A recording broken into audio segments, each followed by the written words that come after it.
toi.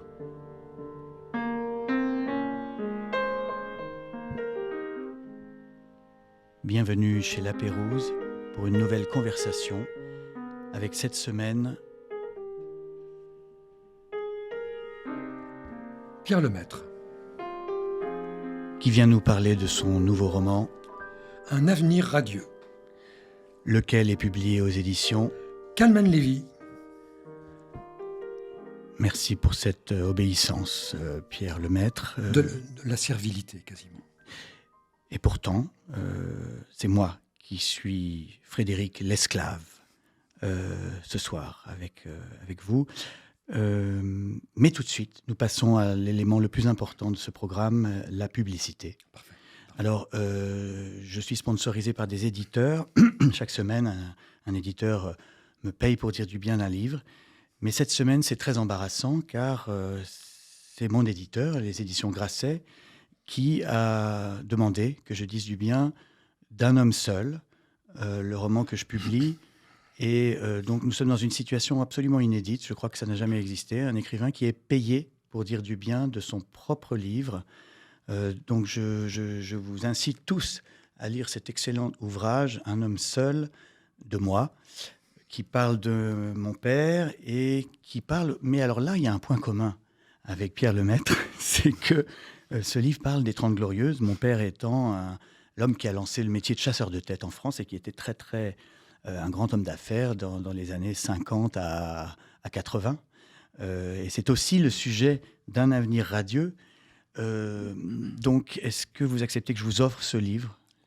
Oui, volontiers, Voilà, très volontiers. Je vous le dédicacerai. Je préférerais sans dédicace. Voilà, alors vous l'avez. Merci beaucoup. C'était la publicité, fin de la publicité. Je peux dire un petit mot sur la publicité. Oui. J'ai trouvé vraiment très bien. Très bien. Non, très bien. J'ai trouvé très honnête parce que ce que vous avez dit sur votre livre n'est pas plus intéressant que le livre lui-même. et je trouve que ça, c'est très honnête. Oui. La publicité est parfois mensongère, mais Oui, cette fois, et là, c'était au diapason. Absolument. Oui, merci beaucoup, c'est très homogène. gentil. Très homogène. Pierre Lemaître, bonsoir et merci beaucoup d'avoir accepté de venir dans cette émission. Évidemment, je suis un peu jaloux de vos tirages. J'ai eu ces tirages autrefois, il y a 20 ans. Maintenant, c'est l'eau a coulé sous les ponts. Mais j'espère bien briser votre carrière avec cette émission. Vous poursuivez donc la saga de la famille Pelletier avec ce nouveau tome, le tome 3 de votre tétralogie, Un avenir radieux. Donc je récapitule, il y a eu Le Grand Monde en 2022, consacré à l'année 1948. Il y a eu Le Silence et la colère en 2023, consacré à l'année 1952. Si jamais des gens arrivent à suivre, je les félicite. Et enfin, il y a maintenant Un avenir radieux qui sort en 2025 et qui se passe en 1959. Pourquoi cette obsession pour les 30 Glorieuses ?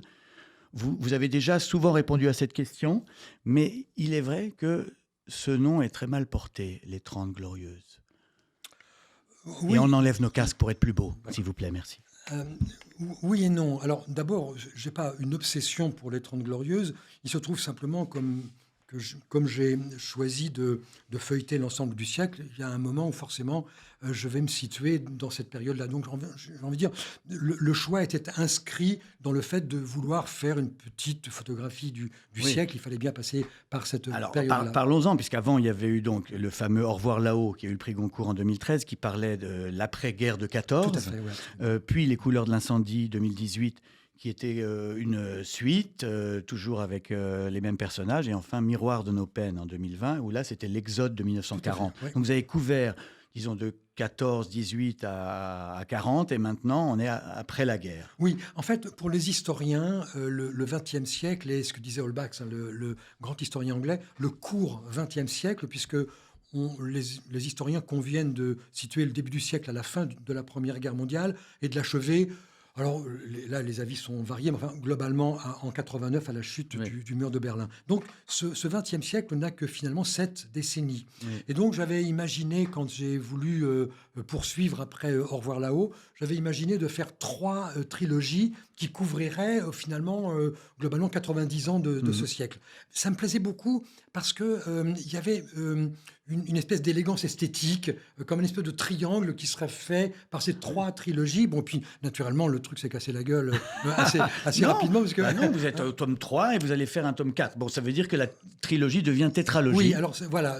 Alors peut-être même ça va se compliquer un petit peu parce que la dernière trilogie se réduira peut-être à 2. Enfin, on ne sait pas comment les choses vont avancer. En tout cas, c'est bien de partir avec une structure, quitte à la modifier en cours de route. Mais ça, le processus de création est empreint en permanence de ces modifications. Non, mais revenons à ma question qui était passionnante. Les 30 Glorieuses ne sont pas si glorieuses que ça. Pourquoi? Parce que d'abord, c'est une période de guerre froide, avec des affrontements, des espions, de paranoïa totale, de peur de la guerre nucléaire, mais aussi une période où on a bétonné, où on a pollué, où on a décolonisé très violemment, et où il y avait une domination masculine épouvantable, caricaturale et totale. Donc c'est tout ça que vous décrivez aussi. Oui, mais l'éclairage que vous en proposez, c'est l'éclairage vu de maintenant. Or, dans la fiction, je suis obligé de mettre le lecteur à la place du personnage de l'époque. En fait, ce que vous dites est juste quand on regarde rétrospectivement ces années-là. Mais les gens qui vivent la période des 30 Glorieuses ne la voient pas comme ça. Ils ont, bien sûr, vous avez raison, peur de la bombe atomique, hein, c'est ce qu'on disait actuellement. Mais enfin, l'idée qu'ils ont sur la colonisation n'est pas la même qu'aujourd'hui. Pareil, sur la domination masculine, je crois que l'expression n'avait peut-être même pas grand sens. Donc, en fait, ce que j'essaie de faire, c'est de plonger le lecteur d'aujourd'hui, pour ne pas risquer l'anachronisme, dans la psychologie et le cadre culturel de ce qu'étaient ces gens-là. Oui, mais et sur ce plan-là, les années étaient assez glorieuses parce que c'était quand même la période d'acmé du capitalisme français. Oui. C'est le moment où, très globalement, statistiquement, le pays allait bien, où les classes sociales s'élevaient, où on était à peu près sûr que les enfants auraient une meilleure vie que leurs parents. Donc il y avait une élévation globale du niveau de vie, d'où le terme de glorieuse. Mais vous avez tout à fait raison, c'est aussi les années où on a fabriqué le béton, le plastique, l'intensivité de l'agriculture. Donc c'est une catastrophe écologique et économique, mais on ne le savait pas encore. On ne le savait pas encore, mais quand même. Alors c'est là où je suis en désaccord avec vous, parce que vous écrivez le livre aujourd'hui, et donc vous avez quand même un petit peu un regard postérieur. Vous avez raison de dire que vos personnages ne sont pas au courant de tout ça, mais vous vous amusez un peu avec ça. Je pense à la série Mad Men. Vous connaissez cette série où on voit les publicitaires de Madison Avenue dans les années 60, et on voit leur vie, et on comprend que c'est complètement anachronique, enfin plutôt décalé aujourd'hui de les voir vivre comme on vivait à l'époque, mais vu de maintenant. Un exemple. Une petite fille qui s'appelle Colette veut élever des abeilles dans votre livre, et elle a un voisin qui utilise des pesticides qui tuent les abeilles. Alors nous, aujourd'hui, nous savons que les abeilles sont menacées de disparition par les pesticides, mais vous jouez avec ça en racontant cette histoire, vous voyez? Oui. Parce que nous, on sait que c'est une énorme dégueulasserie de faire ça. Et à l'époque, personne n'est au courant. Alors, justement, c'est là où votre question était beaucoup moins intelligente que vous le supposez, parce que, en vérité, la documentation que m'a fournie Camille Clairet, avec qui je travaille, montre qu'à cette époque-là, déjà, on était inquiet sur la question des pesticides. Et donc, je reprends quelque chose. Alors, où vous avez partiellement raison, c'est que ça n'était pas aussi massif qu'aujourd'hui, ça n'était pas aussi notoire qu'aujourd'hui. Mais il ne faut pas du tout s'imaginer que c'est une invention d'aujourd'hui que j'ai plaquée sur la mais c'est pas ce que je disais. Je disais que c'est intéressant pour le lecteur. Non, mais peu importe ce que vous disiez. Oui, non, mais c'est vrai. Mais je dis juste que c'est un plaisir supplémentaire pour le lecteur de voir l'époque avec le regard de maintenant. Oui, alors... Pour revenir sur ce mélange entre le regard d'aujourd'hui et le regard d'hier, c'est toute la difficulté de la fiction romanesque, c'est à la fois de ne pas être anachronique en proposant un regard qui serait celui des personnages et donc de leur époque, et en même temps de distiller dans la manière de raconter, dans les à côté du texte, dans les marges de l'histoire, de donner au lecteur la possibilité de faire le pont entre ce qu'il lit et la réalité d'aujourd'hui. Et ça, c'est toute la difficulté du roman. Après, on réussit, on ne réussit pas, c'est une autre affaire. Non, je prends un autre exemple. Votre titre, Un avenir radieux, c'est évidemment un titre ironique, parce que c'était un slogan communiste de l'époque, de parler de l'avenir radieux, du monde meilleur. Et vous voulez écrire un roman historique ou pas? Je sais que vous détestez cette terminologie. Alors, la terminologie me pose problème parce que elle me semble, comment dire, une catégorie éminemment contestable. qu'est-ce que c'est? Roman historique, ça veut dire qu'on écrirait sur une période reculée par rapport à la nôtre. Mais ça commence quand? Si je fais aujourd'hui un roman qui se passe en mai 68, est-ce que c'est un roman historique? Je dis oui. Mais si je fais un roman qui se passe en 2004, oui. On sent quand même que ça devient plus compliqué. Et si je fais un roman qui se passe en 2012, c'est objectivement historique. Enfin, personne ne me fera croire que je suis en train d'écrire un roman historique. Donc déjà, si vous voulez, cette notion d'histoire est en soi problématique. Non, ce qui me pose problème dans le roman historique, c'est la manière dont souvent il est agencé. C'est-à-dire, quand vous faites un roman historique, vous êtes tributaire d'une très grosse documentation et vous êtes un peu, je dirais, bridé par le fait qu'il y a une réalité que vous ne pouvez pas contourner et refabriquer. C'est votre cas, vous faites très attention, vous documentez, vous vous informez, on sent que chaque détail est calculé. Mais vous voyez les romanciers sont les artisans comme les autres. Le travail qu'on a fait, on n'a pas envie de le jeter. Et en fait, souvent, on trouve dans le roman historique un abus de la documentation, comme si l'auteur avait voulu rentabiliser son investissement, si je puis dire. Et puis surtout, il ne peut pas s'empêcher de dire tout ce qu'il sait. Mais souvent, tout ce qu'il sait, on s'en fout complètement, parce que ce qui nous intéresse, c'est les personnages, l'histoire, ce qui va leur arriver. Donc, en fait, je suis un peu méfiant vis-à-vis de l'appellation, et d'autant plus méfiant que c'est souvent fait d'une manière dans laquelle l'histoire prend le pas sur le roman, alors que j'espère que le roman historique doit être un roman dans lequel les deux sont suffisamment équilibrés pour ne pas se manger la laine sur le dos. En tout cas, vous privilégiez plutôt l'aspect roman que l'aspect historique. Absolument. C'est sûr, vous adorez les rebondissements, vous avez beaucoup de personnages. Alors, je n'ai pas le temps de tout expliquer. Dans cette famille Pelletier, il y a le père, Louis, et sa femme Angèle. Louis qui d'ailleurs va peut-être nous quitter dans ce tome, on ne sait pas. Il a 3 fils. Jean, qui est un assassin, ça c'est officiel si on a lu les précédents, je ne divulgue rien.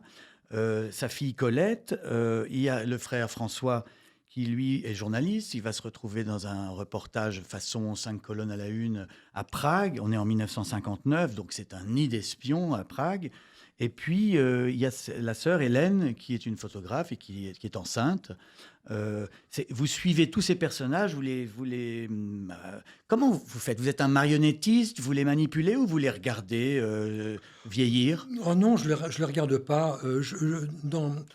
En matière de roman, je suis résolument un esclavagiste. C'est-à-dire que c'est vous le patron? Absolument. Et là, je suis vraiment un patron de droite. Là, vraiment, c'est le seul moment où je me lâche vraiment. Scoop. Si je peux dire. Attendez, si Pierre Lemaitre est de droite, alors vraiment, il n'y a plus de valeur. Non, mais en fait, j'entends bien certains de mes confrères, de mes consoeurs disent qu'à un moment, le personnage leur échappe, etc. Oui. Moi, je suis pas trop dans cette dynamique-là. J'essaie de faire en sorte que le personnage fasse ce que j'ai besoin qu'il fasse. Il fait son boulot et je fais le mien. Voilà. Et j'entends qu'il le fasse bien. Il est payé assez cher. Oui, vous faites il n'y a jamais de surprise? Si, alors voilà, c'est ça. Il faut mettre le curseur au bon endroit. C'est-à-dire, il faut à la fois préparer, maîtriser le personnage et lui faire faire ce qui va servir votre histoire. Et en même temps, il faut laisser du jeu pour laisser apparaître au fil de l'écriture ces moments un peu magiques où d'un seul coup, une idée que vous n'avez pas artificiellement prévue à l'origine vient soudain vous surprendre et qui vous pose une question. Si vous dites, est-ce que je le garde, est-ce que je le garde pas? Je vais prendre un exemple. Dans le grand monde, j'ai besoin que Jean ait une femme. Alors moi, je la vois, ils sont en train de marcher dans la rue, la caméra est de dos dans mon esprit, il marche, et je vois ce personnage avec à son bras une petite bonne femme, avec des jambes un peu courtes, et puis qui se dandine comme ça, puis qui est très manucurée comme une marquise. Et je ne sais pas pourquoi, me passe par la tête l'idée, et j'écris que cette femme qui n'était ni intelligente ni cultivée nourrissait des ambitions absolument démesurées par rapport à ce qu'elle était. Et là, je pose le stylo en me disant, bon, il y a 2 solutions. Soit c'est une infâme connerie et j'ai intérêt à l'enlever parce que ça va me piéger, je vais être prisonnier de ce portrait dont je ne sais quoi faire, ou c'est une très bonne idée et je tiens là un fil. Voilà. Donc, à mon avis, c'est une très bonne idée parce que cette Geneviève, elle est insupportable. Ça fait 3 tomes qu'on ne peut pas la blairer. Et on adore elle est terrible avec sa fille. Mais alors là, justement, au début on adore la détester. On adore la détester, Geneviève. Et au début du livre, il se passe quelque chose qui m'a... Moi, quand la scène arrive, honnêtement, je vous en ai voulu. Parce que la fille, Colette, déjà, sa mère ne l'aime pas, elle est très méchante. Mais en plus, elle a 10 ans et elle est violée par un voisin. Qui la surprend dans sa ferme et qui abuse d'elle, qui la viole. Et cette scène est insoutenable. Elle est au tout début du livre. Et en tant que lecteur, je me disais, ah, le salaud, pourquoi il fait ça? Pourquoi? Et en fait, expliquez-moi. C'est pas de raconter le viol qui est douloureux. C'est pas de le lire qui est douloureux. C'est de l'avoir vécu. Hein, je veux dire, par respect pour tous les gens qui sont trouvés, hommes ou femmes, hein, garçons ou filles, qui sont trouvés victimes de violences sexuelles, c'est pas honnête de neutraliser ce qui se passe. Ce qui est violent, ce qui est insupportable, c'est l'acte du viol. Et j'avais l'impression de fuir un peu mon sujet si j'avais biaisé, fait en sorte qu'elle... Donc vous avez hésité? Oui, j'ai hésité. Oui, j'ai hésité. Et j'ai pensé qu'à un moment... il fallait pas édulcorer la vérité, parce que je trouve que par rapport aux victimes, c'est malhonnête. C'est d'une certaine manière nier ce qui leur est arrivé que de dire, voyez, on n'en parle pas. Alors moi, ce que j'ai essayé de faire, Frédéric, pour aller jusqu'au bout, c'est j'ai essayé de faire une scène relativement courte. C'est pas 25 pages. Il y a une page vraiment un peu compliquée. C'est du suspense, parce qu'en fait, elle est là, et le type arrive, et on espère qu'elle va s'en sortir, et c'est ça qui est très fort. Et la scène même, j'ai essayé de la faire assez violente pour que le lecteur, la lectrice, ressente quelque chose de la douleur de ce que ça représente. C'est mon boulot en tant que romancier que de fabriquer des émotions, y compris de temps en temps des émotions négatives. Mais j'essaie de le faire de manière économique, c'est-à-dire j'ai pas envie de me vautrer dans cette scène. J'ai envie qu'elle soit assez violente pour interpeller, mais j'ai envie en même temps qu'elle soit économique et qu'elle ne vienne pas plomber la lecture. Donc que le lecteur ou la lectrice m'en veuille un peu, je peux le comprendre. J'essaie de faire en sorte que ça ne soit pas un obstacle à la lecture du livre. Et ensuite, c'est bien fait parce qu'on comprend qu'elle ne peut pas le raconter parce qu'elle a peur que le voisin dise qu'elle était rentrée par effraction chez lui. Et on comprend aussi pourquoi vous le faites. Parce qu'à l'époque, les enfants étaient beaucoup plus en danger. Bon, c'est une réalité encore aujourd'hui, mais vraiment à la campagne, c'était quelque chose qui arrivait souvent. Et donc, vous n'avez pas le choix. En fait, il faut le raconter. Il faut raconter des choses qui avaient lieu. Et la question, c'est de savoir comment on le raconte. Alors bon, j'ai choisi le lecteur, la lectrice...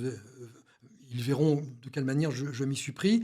Je pense qu'il ne fallait pas éluder le sujet. Il y a quand même relativement peu de temps, 4 ou 5 ans, qu'on est vraiment sensibilisé à la question de la violence sexuelle et de la violence vis-à-vis des enfants. Mais dans cette période-là, c'était extraordinairement courant. Et moi, qui suis né dans ces années-là, j'ai autour de moi plein d'exemples de garçons, de filles qui ont été abusés. En fait, ce n'était pas du tout rare. Non. Donc, c'est aussi une des raisons pour lesquelles il ne faut pas hésiter à le montrer, à le dire, pour montrer à quel point on a quand même réussi à construire quelque chose là au cours de ces dernières années sur un capital nocif, toxique, qui est de très très vieille date.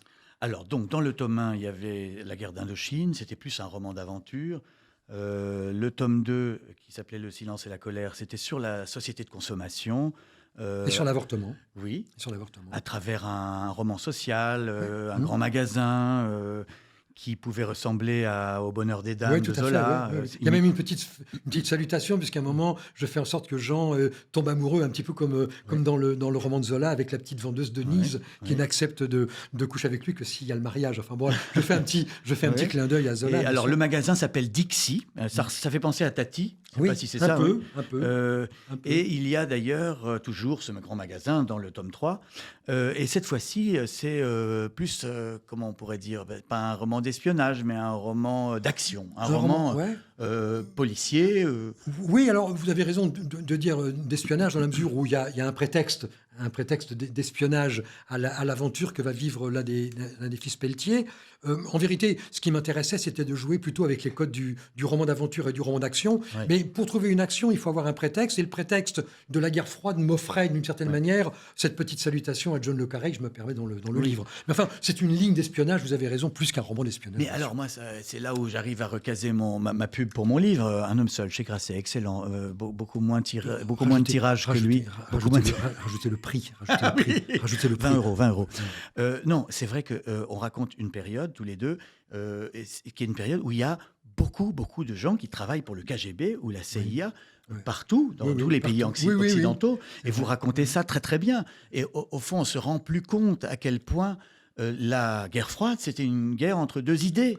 Il y avait une idée collectiviste et une idée capitaliste, individualiste, et c'est l'affrontement de ces deux idées. Oui, alors vous avez raison, et c'est d'une certaine manière ce qui va prendre le fils Pelletier, qui va le placer en étau, c'est que lui n'est pas du tout idéologue. C'est un homme de gauche de l'époque. Un reporter, il est l'équivalent de journaliste. France Soir, Oui, sauf, tout à que, fait, absolument. sauf que le journal s'appelle Il s'appelle le Journal du Soir. le Journal du Soir, Hein France Soir. Bon. Voilà, mais c'est France Soir. Et donc, lui n'est pas un homme idéologiquement très marqué. Il n'est pas militant communiste, il n'est pas militant socialiste. Enfin voilà, c'est un homme de gauche avec des convictions. Et d'un seul coup, on lui propose et on lui demande de faire quelque chose, et on prononce le mot de patriotique. Et lui, l'idée de faire quelque chose pour des raisons patriotiques, c'est quelque chose qui ne correspond pas ni à sa culture, ni à l'idée qu'il se fait du monde, ni à l'idée qu'il se fait de sa place dans la société française. Sauf que, il tombe en face d'un recruteur assez redoutable qui s'appelle Georges Chastenay, qui va le manipuler d'une manière assez habile pour faire en sorte qu'il accepte. Et au fond, il va accepter un rôle auquel il va devoir se faire. Il va céder à une demande pour de mauvaises raisons, il va la poursuivre pour de bonnes raisons, et il va la finir dans un état lamentable. Alors donc, c'est cette histoire qu'on essaie de raconter. Et là, il y a vraiment un thriller, quoi. C'est un thriller assez classique avec... voilà, il faut suivre. C'est comme dans les grands... presque comme un James Bond, un peu. Enfin, oui. Alors, permettez-moi d'être en désaccord une nouvelle fois avec cette approche tout à fait approximative. Hein. Vous préférez John le Carré à Ian Fleming. Voilà, c'est-à-dire si vous voulez assimiler mon livre à l'un de ces deux pôles, ce serait plus intelligent de le faire du côté de John le Carré. Maintenant, faites ce que vous voulez, c'est votre émission. Non, mais écoutez, vous êtes en train de vous vanter, parce que John le Carré, littérairement, c'est certainement supérieur. Vous auriez pu citer Graham Greene aussi, d'ailleurs. Oui, mais je n'ai pas voulu le faire, parce que je suis fondamentalement un homme modeste. Êtes-vous progressiste ? Pas vraiment, puisque finalement, vous critiquez beaucoup le progrès industriel, commercial, technique de ces années-là. Vous le critiquez beaucoup pour ses dégâts écologiques, notamment. Oui, je veux dire, aujourd'hui, vous constatez, vous regardez tout ça, vous le décrivez très bien, mais en même temps, on n'arrive pas à savoir si vous êtes pour ou contre. Alors, relisez-le. C'est peut-être pas nécessaire d'ailleurs de choisir un camp. Non, parce que cette idée de progrès est au cœur de la problématique de la tétralogie. C'est qu'au fond, ce qu'on appelle le progrès à cette époque-là, c'est aujourd'hui ce qui fait notre malheur. Oui. Donc en fait, j'essaye de mettre le lecteur dans une situation d'observation critique vis-à-vis de cette notion de progrès. On trouve à cette époque-là que la ville doit s'adapter à la bagnole. Enfin, aujourd'hui, qui dirait une chose pareille ? Mais celui qui le disait à l'époque s'appelle Georges Pompidou, et il est président de la République. Il dit « la ville doit s'adapter à l'automobile ». Donc, ce que j'essaie de montrer, c'est que l'idée de progrès, ce qu'on appelait le progrès, c'est aujourd'hui ce contre quoi on doit lutter, parce que c'est ce qui nous a condamnés au réchauffement climatique. Donc j'espère que le lecteur, la lectrice, à ces notions de progrès, va associer le chemin que ça a parcouru pour nous amener à la situation présente. Vous prenez toujours les noms de vos personnages chez Simenon ? Oui, les personnages secondaires. Oui, toujours, c'est une règle. Et est-ce qu'il y a, on peut dire, puisque vous aviez commencé dans le policier, dans le roman policier, il y a beaucoup d'auteurs qui d'ailleurs ont fait leurs premières armes dans le polar. Je pense à Daniel Pénac. Enfin, il y en a beaucoup qui sont ensuite passés au roman plus classique. Qu'est-ce que ça change dans votre manière de travailler ? Vous dites que vous documentez, vous oubliez la documentation pour l'action. Est-ce que c'est ça qui vient du polar ou il y a encore autre chose ? Alors, en fait, j'ai appris à écrire avec le polar. C'est-à-dire qu'au fond, les outils qui me servent à la narration, c'était les outils dont je me servais pour écrire des romans noirs. C'était fabriqué avec des recettes qui sont le rebondissement, les fausses pistes, les choses qui sont très classiques. Et quand j'écris aujourd'hui un roman dit historique, on en a parlé tout à l'heure, et que j'ouvre ma boîte à outils, qu'est-ce que j'ai dedans ? J'ai les mêmes outils. Donc, en fait, j'avais l'impression quand même qu'en 2013, quand arrive Au revoir là-haut, d'une certaine manière, la surprise relative et modeste que crée ce livre-là, c'est que c'est un roman historique qui est fait avec des outils qui ne sont pas les outils... qui a du métier... Oui, et puis surtout que ce n'est pas les outils habituels du roman historique. J'y mets des fausses pistes, du rebondissement, du suspense, de la surprise, etc. Et donc, peut-être que c'était ce mélange qui avait un petit peu d'originalité, d'avoir un roman, au fond, on ne savait pas très bien s'il était l'un, l'autre ou les deux. Et en fait, je me suis rendu compte que ce n'était pas non plus une posture que j'adoptais, c'est simplement que c'est les moyens que j'ai, ce qui me plaît, mais ceux qui me font jubiler, ceux Oui. qui me font plaisir encore en écrivant, et donc je continue de le faire. Quelqu'un qui pourrait vous avoir inspiré, je ne sais pas, c'est Umberto Eco, par exemple, dans Le Nom de la Rose. Il s'amuse avec quelque chose de médiéval, mais en même temps, il fait un polar. vous Oui, voyez. tout à fait. Alors, simplement, il se trouve que comment dire, comment dire, c'est la littérature populaire qui nous différencie. S'il a eu un succès populaire, c'est presque accidentel. Hein. Oui, lui, Mais c'est un pas... grand universitaire. Voilà, grand professeur, universitaire, sémiologue. Oui, Enfin, oui, il a décrit oui. des choses, y compris sur James Bond d'ailleurs, qui sont Ouais. assez intéressantes. Bon, donc, je pense qu'il a pas vocation, lui, à faire un livre vraiment populaire. Il réussit à le faire par un tour de force. Son livre est magique. Il a une réussite commerciale et populaire tout à fait exceptionnelle, qu'il ne retrouvera plus après avec Le Pendule de Foucault ou ses autres livres. Alors que je m'inscris plutôt, d'abord par modestie, je ne suis pas dans les pas de Umberto Eco, mais je m'inscris plutôt dans un courant plutôt fédérateur, dans le sens où j'espère pouvoir fédérer différents types de lecteurs. Mais alors, là où je m'inscris en faux sur ce que vous avez dit sur le roman policier, c'est que vous inscrivez aussi dans une tradition du roman populaire classique français, c'est-à-dire Alexandre Dumas, Honoré de Balzac, Émile Zola, sûrement aussi Victor Hugo, un peu. C'est des auteurs qui, oui, c'est des auteurs qui n'étaient pas des auteurs de polar, mais il y avait quand même des rebondissements, il y avait quand même des personnages qui se croisent, il y avait quand même de l'histoire. Ouais. Alors, voilà, faut répondre maintenant. Oui, non, mais c'est extrêmement embarrassant quand la question n'est pas très maligne. On sait pas comment faire. On ne sait pas comment faire. Non, mais si vous étiez obligé déjà de choisir entre Hugo, Dumas et Balzac, vous choisiriez lequel? Alors, Hugo, non, la question, je ne peux pas y répondre. Non, Hugo est un scénariste catastrophique. Ah bon? Hugo est un scénariste catastrophique. Relisez Les Misérables, Misérables. ça marche. Bon. Écoutez, Non, mais- ça marche depuis Non, quelques siècles. si vous étiez critique littéraire, vous le sauriez. Dans Hugo, tout se fait par hasard. Les gens se retrouvent par Oui. hasard. Tout est mené par le hasard. Un scénariste, Oui. même débutant, Oui. n'aurait pas la somme de hasard qu'on trouve dans Les Misérables et que naturellement vous n'avez pas vu, puisque vous ne l'avez pas Attendez, lu. Puisque vous n'avez pas lu. le comte de Monte Cristo aussi, à ce moment-là, c'est quand même tiré par les cheveux. Tout à fait. Ah bah oui. Sauf que chez Dumas, il y a une structure. Hein. Là, en l'occurrence, c'est l'avant, le pendant et l'après. Il a une structure et il est aussi porté par l'histoire, ce que n'était pas Hugo. Ouais. Hugo écrivait sur son siècle. Dumas écrit sur les siècles Ouais. antérieurs. Hein. Donc en fait, chacun d'entre eux a quelque chose. Et moi, mon idée, c'était quand j'ai commencé à écrire, c'était de me dire, ça serait bien de piquer un petit peu chez tout cela quelque chose. Alors je dis pas que je suis la synthèse, parce que je vous vois venir. Non, pas Hein. du tout. Je prétends être là. Nous serions ridicules tous les deux. Mais je pense quand même que vous êtes trop humble en disant « Moi, finalement, je suis un petit auteur de romans policiers ». Non, vous essayez de maintenir au XXIe siècle le roman du XIXe. Et pourquoi pas? Alors, je suis d'accord avec ça. Je peux peut-être le compléter un petit peu. Nous, les romanciers, au XIXe siècle, c'est nous les romanciers qui avons inventé le roman feuilleton. Le roman Les feuilleton, Français, oui. c'est nous les Français Oui, du XIXe oui. siècle. C'est notre métier qui a inventé cet Et outil. ils sont tous venus ici. D'ailleurs, tous ces gens dont on parle étaient des clients de la Pérouse. Oui. Ils nous entendent. Oui, ils nous entendent. C'est impressionnant d'ailleurs. C'est normal. Oui, mais c'est touchant. Hein. Tout ça pour dire, on en était où? Non. Il y a eu d'autres gens avant nous plus importants. Oui, il y a eu Voilà. d'autres gens avec nous plus importants et ils ont fabriqué le roman feuilleton.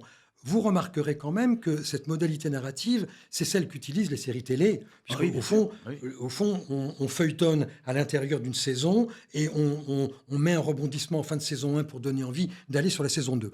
Alors, c'est nous qui l'avons inventé, ça. Je ne veux pas qu'on dise que nos livres sont écrits comme des séries télé. C'est les séries télé qui sont écrites comme les feuilletons du 19e siècle. Oui. Alors, c'est pas parce que nous avons eu la générosité de leur prêter l'outil que nous avons fabriqué que nous n'avons pas le droit de Non, mais l'utiliser évidemment, à notre avantage. Bien sûr. Alors, je continue de tirer la couverture à moi. Bien C'était le sûr. concept même de l'émission. Dans le dictionnaire des écrivains français vivants, Donnez le prix. qui est toujours disponible en librairie, 29 €, c'est très cher. Il Moi, y je a trouve aussi, hein. une notice qui Je trouve vous aussi, je l'ai concerne. lu, c'est Pierre cher. Lemaître est donc dans le dictionnaire des romanciers contemporains. C'est pas... La notice n'était pas très longue, hein, j'ai trouvé. Attendez quand même. Écoutez, c'est quand même... Ça fait... il y a une page et demie, quoi. Ouais, j'ai trouvé ça un peu court. Bah oui, c'est sûr que pour un type qui a écrit 12 livres, ou 17 livres de 500 pages, oui. Alors, vous m'avez écrit un email quand ce livre est sorti en me disant je voudrais vous poser des questions sur cette notice. Alors, puisqu'on est là, autant en profiter. Je vous la lis, vous m'interrompez quand vous n'êtes pas d'accord. En fait, on lit vos œuvres, c'est ça On le lit concept. mon œuvre qui parle de vous quand même. D'accord. Donc Alors, collègue de cette collection, puisqu'il est l'auteur d'un excellent dictionnaire amoureux du polar en 2020, Pierre Lemaitre a débuté dans le roman policier. Il y peaufinait son sens du suspense psychologique, avec des personnages de foldingues dangereuses, des scénarios hitchcockiens, des retournements inattendus, toujours ancrés dans la réalité, par un humour sarcastique. C'est pas très bien écrit, mais c'est assez juste sur le fond. L'inspecteur Verhoeven. Vous aviez repris le nom du réalisateur de Basic Instinct, d'accord. L'inspecteur Verhoeven, que l'on retrouve dans tous ses thrillers, emprunte son nom au réalisateur de Basic Instinct, je viens de le dire, spécialiste des femmes fatales. Bon, bref, Pierre Lemaitre s'entraînait pour son chef-d'œuvre. Le jour où il est passé au roman d'action historique avec Au revoir là-haut, ce fut le prix Goncourt direct, en 2013. Au revoir là-haut est le grand roman qui démystifie l'après-guerre de 14-18. Bon, là, je raconte l'histoire, je saute parce qu'on l'a tous au moins lu ou vu le film d'Albert Dupontel. Tout est sombre, glauque dans cette plongée, mais aussi burlesque et sardonique que possible. On retient que les héros sont fatigués et même que l'ingratitude des civils face à l'héroïsme des traumatisés peut les rendre vaguement rancuniers. Alors, je continue. Après, il y a la trilogie. Je saute parce que vous êtes au courant des livres que vous avez déjà écrits. Oui, je les ai lus. Il a ensuite entamé une nouvelle série de romans pour feuilleter le siècle. Je vous cite, Les années glorieuses. Donc, c'est le titre de la tétralogie inaugurée par Le Grand Monde, Le silence et la colère. Donc, un avenir radieux. L'idée est de montrer que les 30 glorieuses ne l'étaient pas tant que ça. Guerre d'Indochine, hygiène déplorable, avortement clandestin, catastrophe du bétonnage, peur de la bombe atomique. Pierre Lemaitre intègre des articles de journaux dans son roman pour créer une respiration réaliste entre ces chapitres rocambolesques. Alors, question rocambolesque. Si vous parlez de roman feuilleton, rocambole, c'est un bon exemple. J'entends bien, mais quand vous utilisez le concept de rocambolesque, vous n'êtes pas en train de parler de Pont-sur-Lutérail. Vous êtes en train de dire rocambolesque, c'est quelque chose auquel on ne croit pas dans une fiction, parce que c'est tellement extrême, inattendu et tiré par les cheveux que c'est le moment où on va se détacher du livre parce qu'on n'y croit plus. Donc je voudrais que vous vous expliquiez, voire même que vous vous excusiez. Tout le monde est témoin ici du fait que je viens de lui dire une longue liste de compliments dithyrambiques et que cet auteur est le plus susceptible de Paris. Je continue. Non, c'est intéressant là. Parce que c'est là où vous m'avez écrit. C'est intéressant. Non, mais vous m'avez écrit. Il est désormais installé au firmament des ventes et de la respectabilité. Il travaille comme un forçat. C'est parfait. Ces romans foisonnants de personnages aux intrigues intriquées. Oh, c'est parfait. C'est beau. C'est beau. L'intrigue intriquée. L'intrigue intriquée, oui, il fallait le trouver, quel ça. Styliste. Merci. Incroyable. Il s'épanouit dans la contrainte, comme Hervé Le Tellier, avec une popularité analogue. Mais attention à toutes ces arches trop étroite, qui pourrait étouffer son stylo. Il publie au XXIe siècle des romans du XIXe qui parlent du XXe siècle. Il veut être notre Zola, notre Balzac, notre Dumas. Finira-t-il Roger Martin Dugard ou Romain Roland? Deux prix Nobel. J'avais intentionnellement choisi, bien sûr. Voilà. Oui. Alors ça, je suis assez d'accord avec ça. J'espère qu'on ne va pas nous prendre au sérieux. Non. Parce que je dis les choses avec une telle foi que je me dis comment vont regarder. Bon, vous aviez l'air fâché par l'idée des arches trop étroites. Oui, ça m'intéresserait de savoir ce que ça voulait dire dans votre esprit. Ça veut dire que quand comme vous l'avez dit, vous contrôlez vos personnages, vous voulez décrire le XXe siècle à travers des années et toute une famille qui vit beaucoup de péripéties. Est-ce que ça ne vous enferme pas dans une narration, qui vous interdit de respirer? Ce serait ça, les arches trop étroites. Enfin, l'idée que finalement, la modalité narrative, c'est-à-dire la manière de raconter, emprisonne un petit peu la fiction. C'est ça C'est possible, c'est une question. Alors, moi, c'est une question que je... Parce que c'est, je veux dire, roman feuilleton, à une époque où tout est éphémère, provisoire, rapide, immédiat, instantané. C'est ça la question. Ouais. Et pourquoi d'ailleurs? Pourquoi cette envie? Alors, je peux essayer d'expliquer pourquoi cette envie. Je ne peux pas répondre à la question des arts. J'entends ce que vous dites. C'est, sur le plan de la structure narrative, une vraie question de se demander si, au fond, le système par lequel je raconte n'est pas à un moment un obstacle à l'ampleur romanesque. J'essaie de traduire en termes audibles et compréhensibles les expressions un peu nébuleuses le jargon de critique littéraire que vous avez utilisées. Mais non, mais je comprends. Je pense que c'est une vraie question. Moi, je ne le ressens pas trop comme ça, pour une raison très simple. Je mets 18 mois pour écrire un livre, à peu près, hein. Or, il faut quand même vivre avec les mêmes personnages et la même aventure pendant 18 mois. Donc, c'est long. Comme disait Stevenson, hein, tout le monde ne peut pas écrire un roman, même mauvais. Parce que notre ennemi, c'est le temps. Hein. Oui. Donc, vivre 18 mois sans respiration, vous ne pourriez pas. Donc, pour moi, le feuilleton, c'est une respiration parce que c'est du rebondissement, je me fais plaisir, j'ai de la jubilation à raconter. Je trouve, en fait, ça relance en permanence mon intérêt. Oui. Donc, c'est aussi une modalité psychologique, j'ai envie de dire, indépendamment du fait que c'est une jubilation narrative à faire. Et je dirais que vous êtes très libre aussi dans vos dialogues. Et vos dialogues sont la respiration. Oui, alors vous avez raison, parce que le dialogue, alors bon, on sait bien que en termes de technique, le dialogue est extrêmement économique, puisqu'il vous permet de faire avancer l'action sans avoir à décrire ce que font les personnages. C'est très rentable, j'ai envie de dire, hein, quand vous racontez une histoire, de passer par un dialogue, parce que d'abord vous faites vivre des personnages, et vous pouvez faire passer dans ce court moment beaucoup de choses qui vous auraient pris beaucoup de place, hein, si vous aviez utilisé une autre modalité. Donc moi j'aime beaucoup le dialogue, mais c'est aussi presque ce qui demande le plus de travail, parce que autant vous pouvez avoir de temps en temps un adjectif, un qualificatif qui est, bon, peut-être un petit peu discutable, autant dans un dialogue ça pardonne pas. Si le mot n'est pas absolument juste là où il doit tomber, votre dialogue tombe à plat. Enfin, moi, tout ce travail-là, j'adore ça. Et vous arrivez bien d'ailleurs à différencier les manières de parler des personnages, parce que ça aussi, c'est un défaut des romans contemporains. Souvent, tous les personnages parlent pareil. Ouais, ça c'est un manque de boulot. Alors, passons au jeu célèbre de mon émission, Devine tes citations, le maître. Je vais vous lire des phrases de vous. Oui. Et vous allez devoir me dire dans quel livre vous avez écrit ça. Eh oui. Oh là là. C'est un imbécile, lâcha le garçon. Non, c'est un con, c'est pareil. Pelletier s'arrêta de jouer. Non, c'est pas pareil. Si tu expliques 3 fois un truc à quelqu'un et qu'il ne comprend pas, c'est un imbécile. Mais si à la fin, il est certain de l'avoir compris mieux que toi, alors tu as affaire à un con. C'est pas mal quand même, c'est drôle. C'est très bien. Hein, c'est assez drôle. Hein. Très Mais bien. moi, ça me fait encore un peu rire. Mais je suis bon public, hein, je vous l'accorde. Alors ça, c'est dans le Grand Monde. Dans le Grand Monde. Dans le Grand Monde, on parle d'un docteur qui s'appelle le docteur Dwéry, qui est un con sphérique. Vous le retournez sous n'importe quel angle, il est toujours si con. Et donc voilà, c'était une...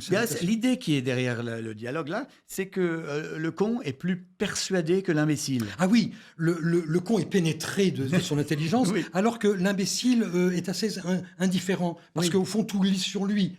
Mais le con a des profondeurs. C'est ça. C'est pour ça d'ailleurs que les cons sont plus dangereux que les imbéciles. Oui. Le con, il est convaincu. Il est convaincu. Oui. Très bien. Alors, autre phrase de vous. Pour le commerce, la guerre présente beaucoup d'avantages, même après. Ça, c'est dans Au revoir là-haut. Au revoir là-haut, bien sûr. Il y avait un indice, c'est facile, puisque ça se passe après la Première Guerre mondiale. Oui, vous m'avez aidé, là. Oui. Alors, votre projet global, depuis Au revoir là-haut, c'est une histoire du capitalisme, une histoire de l'argent, l'histoire des affaires, une contre-histoire. Je vous laisse.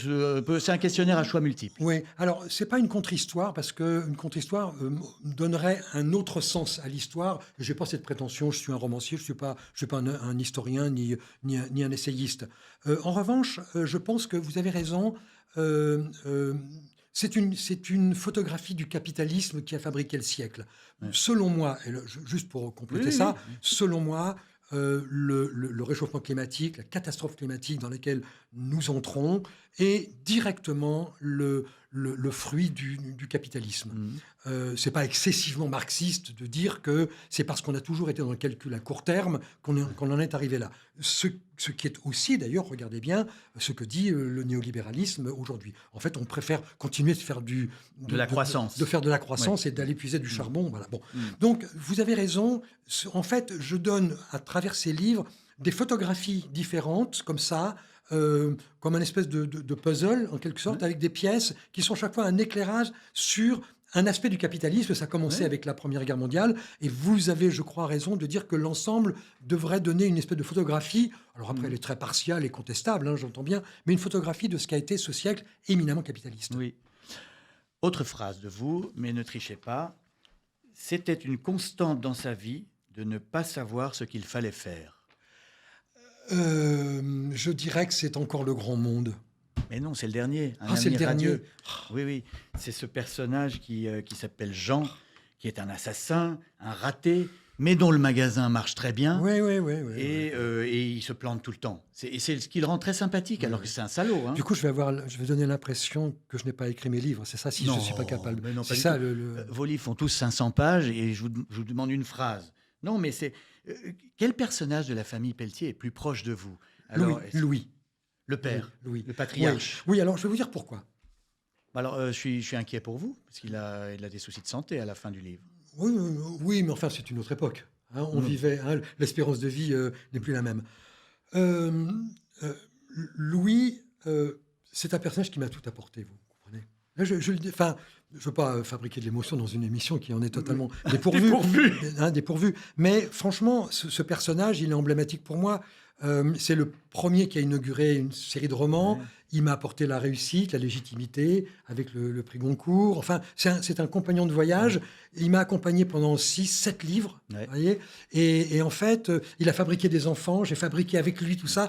Et il est un petit peu un père, je dirais, qui condense un petit peu tous les défauts et toutes les qualités attendez, Pierre Lemaitre, tous les défauts.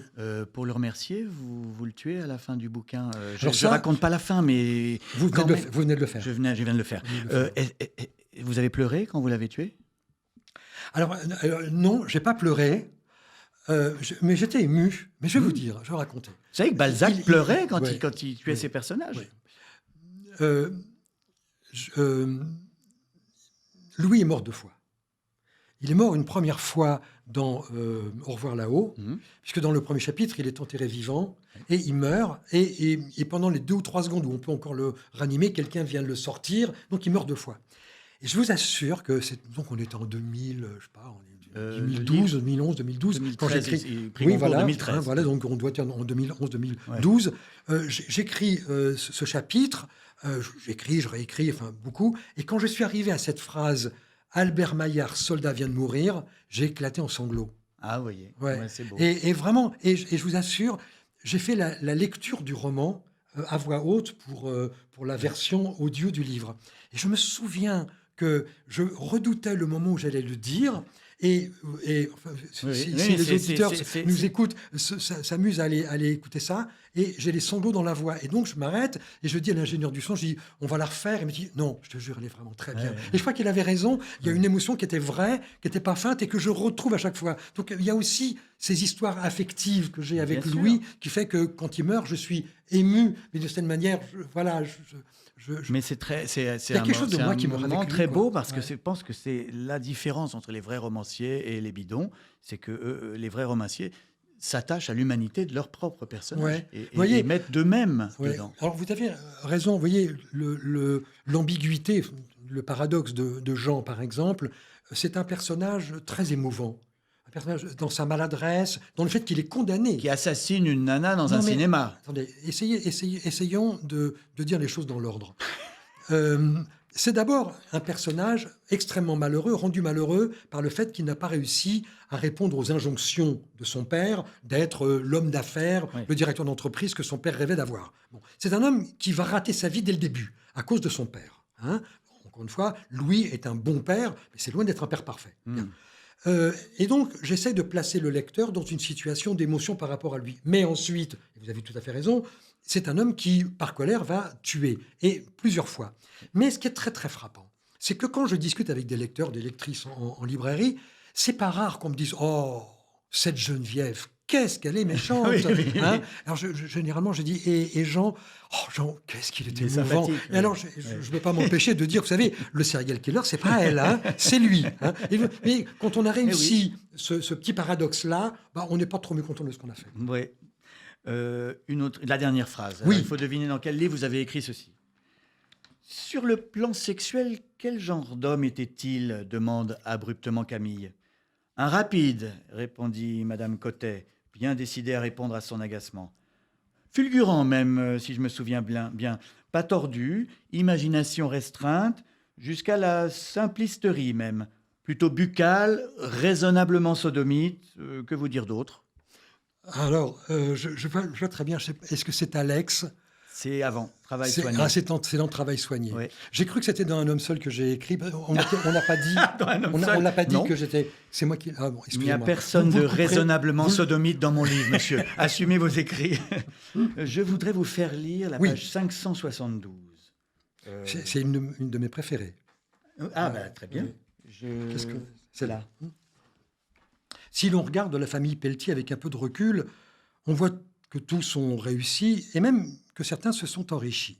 Cette génération insouciante vivait une époque où les parents, parce qu'ils s'étaient élevés dans l'échelle sociale et que le monde s'offrait à eux sans pudeur ni restriction, étaient certains d'assurer un bel avenir à leurs enfants et pensaient même que ces derniers auraient une vie meilleure que la leur. Tout le monde n'allait pas tarder à déchanter, mais il est encore un peu trop tôt pour en parler. Continue. Oui, c'est bien parce que ça parle, ça explique un peu le projet global. Ce que, plus tard, on appellerait faussement la crise et qui était en fait un nouvel état du monde, allait survenir, mais on en était encore loin et pour dire vrai, peu de gens la voyaient poindre. Pour le moment, on se gorgeait de profits, plus ou moins licites, on roulait plus vite, on lavait plus blanc, tout se vendait, tout s'achetait, mais rien ne resterait impuni. Les années à venir allaient demander des comptes à ceux qui avaient vécu sans compter et sans crainte du lendemain, ce que craignait Jean, et il n'avait pas tort. Vous voyez, donc en fait, quand même, vous regardez cette époque-là en sachant que ça va nous mener à notre perte. Oui, mais c'est l'épilogue. Oui. Vous voyez, c'est pas dans le corps du texte. Non, bien sûr, Vous voyez, bien sûr. j'essaye pas de dynamiser le corps du texte. Non. Quand en épilogue, on tire en quelque sorte la morale, on donne aussi, d'une certaine manière, on essaie de faire un petit teaser sur ce qui va se passer et de donner, c'est la règle du feuilleton, oui. envie d'ouvrir le prochain livre. Bon, j'arriverai pas à avoir raison avec vous, je le sens. Vous êtes contre la réforme des retraites, donc Sauf pour la Ve République, qui a 67 ans et qui pourrait, à mon avis, la prendre raisonnablement. Ah oui, d'accord. Mais c'est quand même contradictoire, puisque vous travaillez comme un dingue à, je ne vais pas dire votre âge, mais disons que vous avez un peu plus que 67 ans. Oui. Donc pour vous-même, vous n'êtes pas pour la retraite. Oui, mais vous voyez, je suis un privilégié. Je suis un privilégié. Je n'ai pas travaillé dans une usine pendant 40 ans.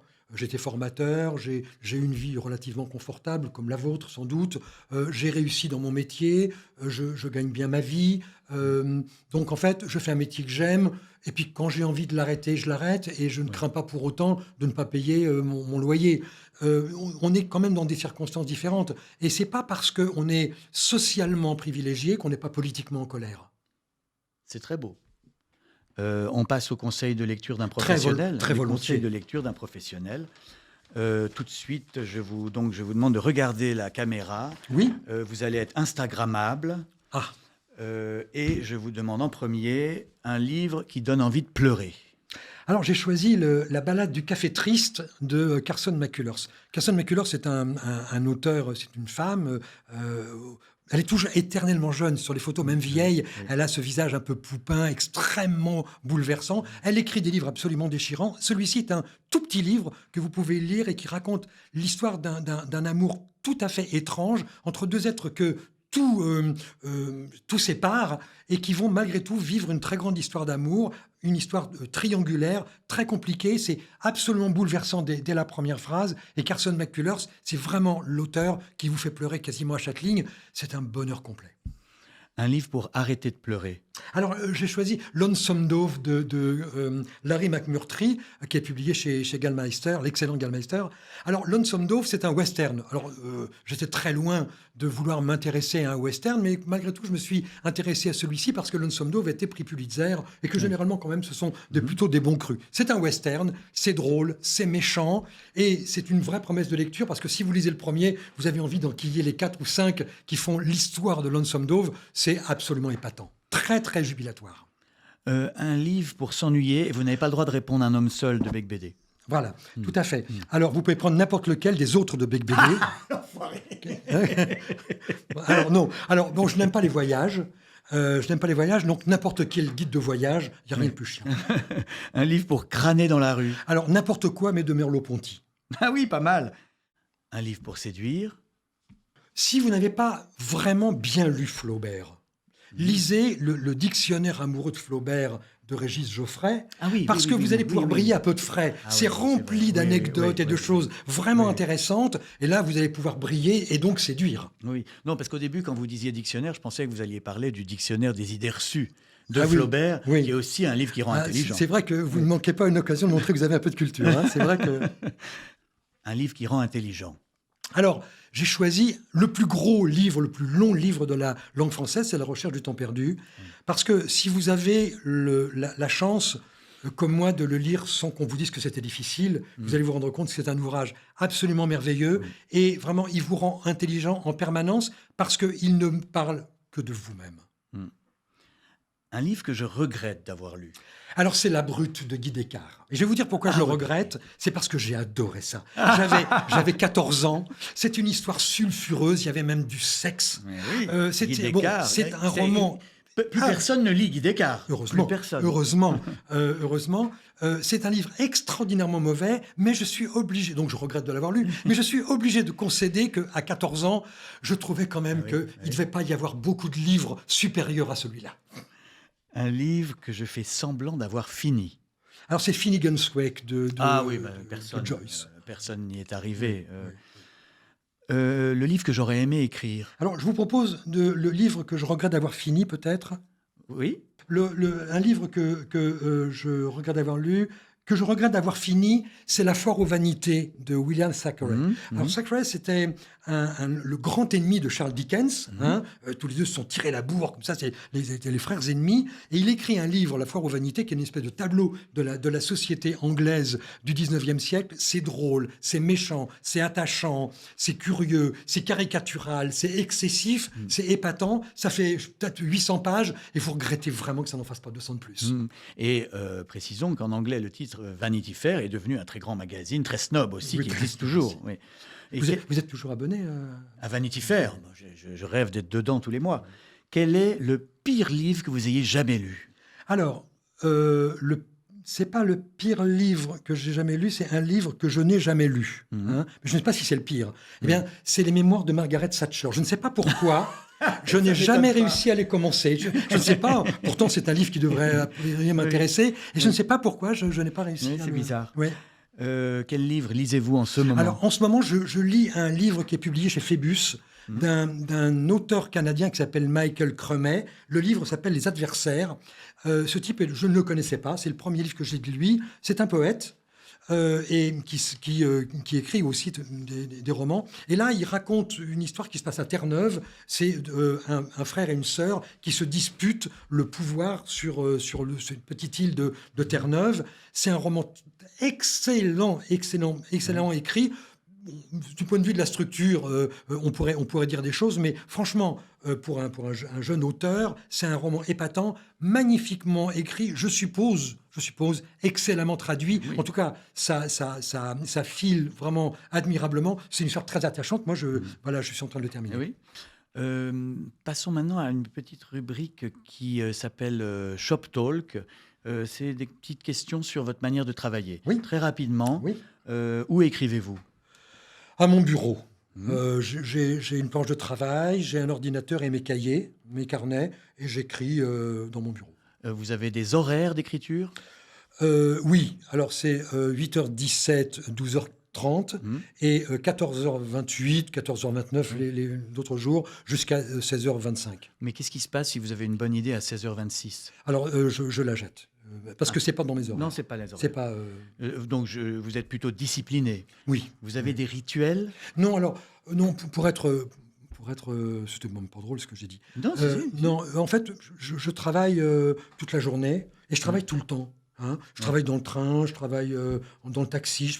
C'est une grande capacité à me concentrer. S'il n'y a pas de bruit, je peux me concentrer. Donc, je travaille tout le temps. Mais c'est vrai que l'écriture, c'est à mon bureau. Donc, j'écris un petit peu comme n'importe quel artisan. Hein. Le matin, je me mets au boulot. Le midi, je m'arrête pour déjeuner avec mon épouse. Je m'arrête à 4h30 pour aller chercher ma fille à l'école. Enfin, voilà, j'ai une vie de monsieur tout le monde, quoi. Ouais. Je fais pas beaucoup rêver quand je dis... Non, mais c'est comme ça qu'on peut écrire comme Ouais. vous écrivez, un Ouais. livre tous les années et demie à peu près, Ouais, c'est ça. Ouais. assez Ouais. volumineux. Ouais. Il faut de l'organisation. Il faut Mais l'organisation. Est-ce que vous faut de la diriez que vous constance. comptez sur l'inspiration ou sur la transpiration? La transpiration. J'ai toujours fait beaucoup plus confiance à mon travail qu'à mon talent. Vous avez des notes quand vous commencez un livre? Oui. Alors, j'ai des notes, j'ai des cahiers que je fabrique moi-même. Mhm. Je fais fabriquer Ah oui. sur mesure, oui. C'est mon seul... Ah, donc vous avez c'est- un rituel quand même, un petit peu de maniaquerie. Ah, oui, oui, voilà. Voilà. J'ai un petit peu de maniaquerie, mais c'est quasiment le seul truc, c'est mes stylos et mes carnets. Hein, voilà. Donc, voilà, je fais faire mes carnets parce que je veux qu'ils soient exactement comme je veux. Et donc, je prends beaucoup de notes à la main. Ouais. Je reporte ça, j'écris sur ordinateur, Oui. sauf les rushs, les dialogues. Enfin, voilà, c'est un mix entre l'ordinateur et le Et vous manuscrit. écrivez avec un stylo plume ou un feutre? Avec un stylo plume. Mhm. Avec un stylo plume. Vous faites bien sûr un plan. Vous n'allez pas oh là là, beaucoup de plans. Je passe mon temps à faire des plans. Oui, oui. En fait, souvent, quand mon épouse me dit, bon, ça a bien marché, ta journée, je lui dis, j'ai refait des plans, quoi. Enfin, j'arrête pas, je fais que ça. Non, mais je n'arrête pas de faire des plans, quoi. Parce que, en fait, le plan, c'est pas le plan du livre. Après, vous avez le plan du chapitre. Puis Oui. vous avez le plan de la scène. Et puis après, vous avez le plan du dialogue. Et si vous planifiez pas, vous partez dans le décor. Enfin, pour avoir Oui, une c'est- structure solide, pour monter une maison, il faut un échafaudage. Alors après, vous devez, quand vous livrez la maison, avoir enlevé l'échafaudage. Mais si vous faites pas l'échafaudage, votre maison, elle tient pas debout, quoi. Donc, en fait, je n'arrête pas. Quand je vous regarde, je pense à une question qui n'est pas habituellement dans cette interview, mais je vous la pose. Est-ce que vous êtes vivable ou invivable quand vous écrivez? Oh, je suis très vivable. Bravo! Ouais, je suis très, très vivable. Parce que là, quand je vous éventuellement, imagine en au train pire- de dire à votre épouse « Ah non, hier j'ai encore fait des plans !» en train de l'engueuler, je me dis ça ne Non, doit pas être évident. Non, je n'engueule pas. Mais vous l'avez entendu au cours de l'émission, je suis un homme de nature véhémente. Donc la Mais c'est façon bien. dont je Oui, parle oui. laisse souvent croire que je suis au premier degré alors que c'est au second degré. Hein, sauf avec vous, bien Non, sûr. mais ça me va très bien. Voilà. Mais je suis plutôt vivable parce que éventuellement, ce que je peux être de pire, c'est absent. C'est-à-dire, on marche dans la rue, de temps en temps, mon épouse me dit « Ouh, Oui, oui. voilà, où es-tu ?» Ah, vous êtes à Prague en ouais. 1959. Voilà, exactement, Oui. exactement. Et vous savez, je vais vous dire, hein, vous ne réussissez pas vraiment bien un roman si vous ne vivez pas dedans. Bien sûr. Et en fait, moi, le matin, la première chose que je fais, c'est je prends mon stylo et je note les choses que j'ai rêvées parce que je rêve de mes romans. Bien sûr. Je rêve de mes personnages. Hein. Ouais, c'est quand même... Donc ça m'occupe beaucoup, mais je ne suis pas invivable, non, je ne crois pas. Hein. Les ventes, est-ce qu'elles montent ou elles descendent? Écoutez, je ne sais pas. Je sais J'ai pas. l'impression que le précédent a très très bien marché. Ouais, Histoire, c'est d'accord. ouais. Écoutez, Le Grand Monde aussi. Ouais, le Grand Monde aussi. Écoutez, je sais pas. Eh ben, on verra bien. Oui, on verra On verra bien. bien. ouais, je sais pas, ouais. Merci infiniment, Non, mais Pierre merci, Lemaitre, c'était d'être bien, venu. ouais. C'était très intéressant et très désagréable, mais dans le bon sens du terme. Merci à Cette vous. émission vous est présentée en partenariat, je suis désolé, avec le Figaro Magazine. Non, mais ils sont très, oui. très bienveillants Oui, avec c'est moi. vrai, c'est Très vrai, bienveillants. c'est vrai. Et, non, mais je peux vous dire Est-ce qu'ils aiment le travail bien fait? Ouais. Ils aiment le travail bien fait. Et j'ai toujours eu affaire, notamment au Figaro, à des gens qui sont très très bons lecteurs et quand ils sont un peu critiques sur mon travail, généralement ils disent des choses qui sont assez justes, hein, dans lesquelles je me reconnais. Donc vraiment, je suis ravi qu'on les cite, hein, parce que... Alors, je rappelle donc qu'il faut absolument lire le tome 3 de l'aventure de la famille Pelletier pendant les 30 Glorieuses. Ça s'appelle Un avenir radieux de Pierre Lemaitre aux éditions Calman Lévy. L'ingénieur du son ce soir se nommait Thomas François. La réalisation est bien sûr confiée à Chloé Becbédé, le montage vidéo à Manon Mestre. Et n'oubliez pas, lisez des livres, sinon vous mourrez idiot!